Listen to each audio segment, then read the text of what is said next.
We're here with Fred Cespedes with American Proteins in Hanceville, Alabama, in conjunction with the U.S. Poultry Clean Water Awards. Fred, thank you for allowing us to visit with you today. Thank you, Gary. We're a pleasure to have you here.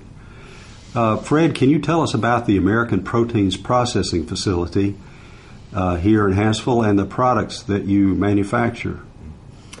This site was built in 1960. It was bought by American Proteins, Tommy Bagwell, back in December of 1979. And when we first bought it, we were processing 3 million pounds a week, and we have processed as much as 45 million pounds a week. The facility here makes different products. It makes poultry oil, and it's got actually two facilities. One that's totally dedicated to pet food production, which sells two types of meal. One's a low ash and one's a regular ash. One's a high protein or low protein, and that goes to the cats and dogs.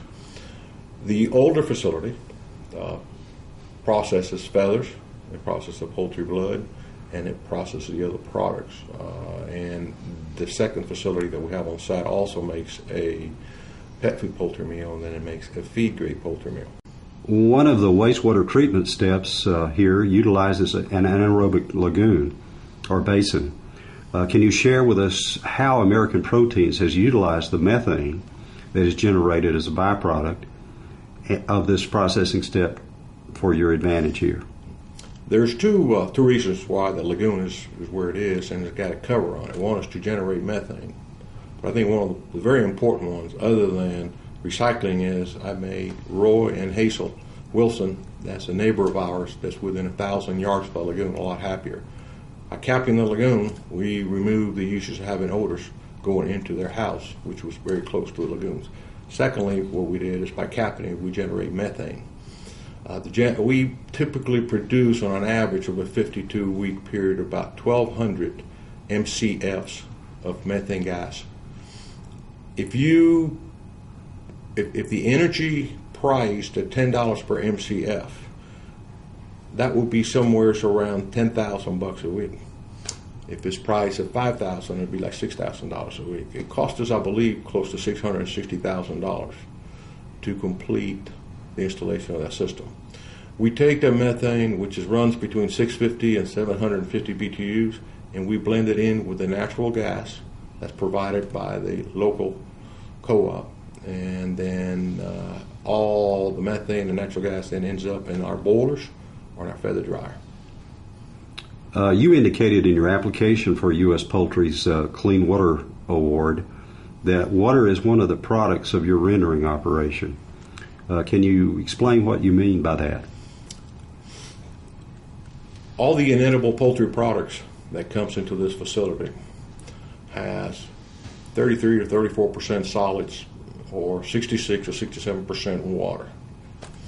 So in a 8 million pound day of inedible poultry products coming into this facility, we'll end up having to evaporate and treat in wastewater 620,000 gallons of water per day. Your facility has a very aggressive water reuse program. Can you give us an idea how much county water the facility uses compared to how much water the facility recycles on a daily basis? We use between 90,000 to 100,000 gallons per day of water from the city or the county. Of that, 53 to 54% is actually to replenish the water from the boilers that generate steam. The remaining water either goes as potable water or is used somewhere in equipment for cooling bearings, scrubbers, other things like that. As far as we have two systems. We got a recycle and a reuse. Let me go to recycle first. Recycle system is a pond that we have in front of the plant where we take close to 25,000 gallons per minute and use it to collapse the vapors that are driven off from the inedible poultry products. That's the water that we drive off. So that's 25,000 gallons a minute that we use constantly every day, typically 6.5 days a week.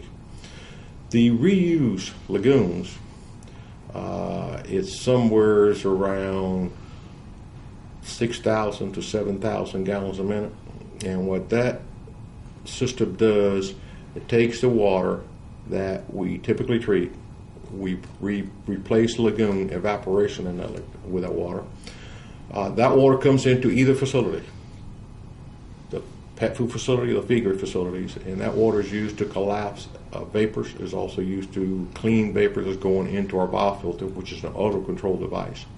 It's used for washing the trailers, the tractors. It's used to go into the scrubbers. It's virtually used in every facet of the housekeeping operation and process that we have.